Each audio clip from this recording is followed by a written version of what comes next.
Eu entendo que isso é um sinal de um grande avivamento que Deus já está preparando. Eu sei muito bem que muitos dos irmãos que aqui estão filiados a esse ministério, estão na prova. Isso também é um sinal de bênção. Isso também é um sinal de bênção.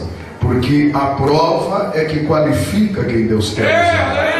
Quando não tem prova, é sinal que Deus não está agindo, que as coisas já estão soltas, estão frouxas, Deus não está mais preocupado. Mas quando você está na prova, é Deus que está trabalhando para lhe qualificar para uma grande obra. Eu já estou com 20, deixa eu fazer as contas, 26 anos de pregação, 25 anos de pregação. E estou com 28 anos de ministério. Desde os 15 anos eu sou ministro na casa do Senhor. E eu sei muito bem que a maioria dos irmãos que aqui estão se identificam com a minha história.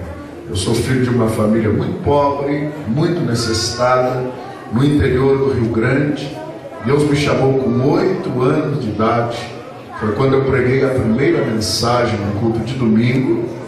Depois Deus confirmou esta chamada quando eu tinha 11 anos e meio, me curando de uma doença mortal. O presbítero da igreja foi orar por mim, me ungiu e disse para mim: Deus só vai te curar se tu saíres desta cama para dedicar a tua vida ao Senhor. Ocorre que no outro dia, 12 horas depois, eu estava em casa, curado, radicalmente. Porque eu disse: Senhor, eu aceito dedicar a minha vida ao Senhor. Como todo jovem e adolescente da igreja, passei por dificuldades. Porém, aquela chama que eu vejo arder no coração dos irmãos, porque o que Deus faz aqui no ministério Rocha Eterna é coisa muito séria. Os irmãos não tomem por algo comum não o que Deus está fazendo aqui. Não é comum. Aproveitem o que Deus está fazendo. Olha, queridos, quem está falando já tem algumas datas envolvidas no Evangelho. Aproveitem o que Deus está fazendo. Não deixem passar esta dispensação que Deus está ministrando pelo seu Espírito Santo a toda esta querida igreja. Isto aqui, o que eu vejo aqui é um sinal de coisas extraordinárias que Deus fará, mas sobretudo de pessoas que Deus está levantando de maneira poderosa. E aos 12 anos de idade, logo após 13 anos de idade, após cumprir o primeiro grau, para poder estudar o segundo grau, eu tive que trabalhar durante o dia, como a maioria dos irmãos aqui faz. A nossa história é muito semelhante. Eu tinha que trabalhar durante o dia de servente pedreiro, estudar o segundo grau à noite, e tinha tempo para orar depois que chegava em casa. Eu chegava em casa meia-noite, depois do segundo grau, era o período que eu tinha para orar. E de cansaço, não foram poucas vezes que eu dormia orando, ou não orava, na verdade, dobrava os joelhos e dormia. E quando era 6 da manhã que tinha que sair de novo para o trabalho, a minha mãe ia me acordar, eu estava de joelhos dobrados, buscando o Senhor. Pois eu me consolei, pastor Henrique, porque Billy Graham escreveu que quando você vai orar, mesmo que você esteja sem forças para orar, mesmo que você durma, o Espírito Santo intercede por você e ora. Eu me consolei porque isso aconteceu comigo muitas vezes. Eu me recriminava, achava um pecado eu dobrar o joelho e não ter força para orar e dormir. Ficava muito triste. Mas no outro dia de manhã eu tinha que trabalhar. E eu não tinha nenhum recurso na minha biblioteca, porque não tinha condições de comprar, para poder me preparar para o ministério. Então a mãe tinha uma Bíblia Vida, que muitos conheceram, só tinha as introduções. Eu tirei xerox de todas aquelas introduções. Então quando eu pegava o ônibus pela manhã para ir para o serviço, como servente pedreiro, eu ia lendo a Bíblia no ônibus. Quando voltava de noite para o colégio, eu voltava lendo a Bíblia, o horário que eu tinha, e orava à noite. E eu sei que muitos irmãos aqui têm chamada de Deus e não têm condições de cursar no Instituto Bíblico, não tem condições ou nem tempo às vezes de comprar outros livros, não conhece. É por isso que eu levei 10 anos escrevendo este livro, sabe? Vamos abrir a Bíblia, queridos. Vamos abrir a Bíblia. Eu anuncio com mais facilidade hoje Porque eu sei que quando o Espírito Santo age, o que mais dá no coração dos crentes é fome da palavra, é sede. Eu passei esta noite até às 5 da manhã estudando a Bíblia.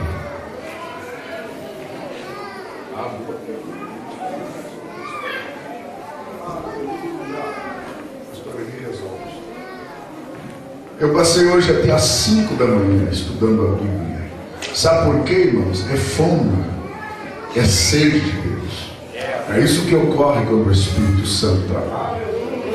E hoje, quando eu levantei, fui para a Bíblia de novo e saí de estudar a Bíblia. Hoje eram 4:30 da tarde. Eu gostaria que você tivesse esta mesma fome, esta mesma sede. O que Deus vai fazer com você exige que você tenha fome e sede da palavra. Você tenha fome e sede da palavra de Deus. Porque nós só somos plenos, nós só somos prósperos no nosso ministério se nós tivermos uma fome infatigável da palavra do Senhor. Se nós tivermos uma sede profunda. E sabe o que acontece? Quanto mais você estuda a Bíblia, mais sede você tem, porque o poço é profundo demais. Quantos podem dar glória a Deus? Antes de ler a Bíblia, olhe ao irmão que está perto de você e diga: Deus vai falar contigo outra vez. Efésios 4:23 nos diz assim: e vos renoveis no espírito do vosso sentido, ou do vosso entendimento, que é sinônimo. 1 Coríntios capítulo 2 e o versículo 16 diz assim: porque quem conheceu a mente do Senhor para que possa instruí-lo? Mas nós temos a mente de Cristo. Amém. Repita comigo, por favor, esta última expressão: mas nós temos a mente de Cristo. Outra vez. Mas nós temos a mente de Cristo. Antes de fazer mais uma oração, eu devo confessar aos irmãos que se eu estivesse num outro ambiente espiritual, que não for esta igreja, eu não teria coragem de pregar este tema, porque exige muito do pregador. O pastor Eli tem essa capacidade de escolher uns temas que deixam a gente apertado, viu? Devido à profundidade deste ensino bíblico. Mas como eu sei que estou numa igreja espiritual, que está aqui com o coração aberto para ouvir a palavra, é uma igreja que ajuda o pregador a pregar.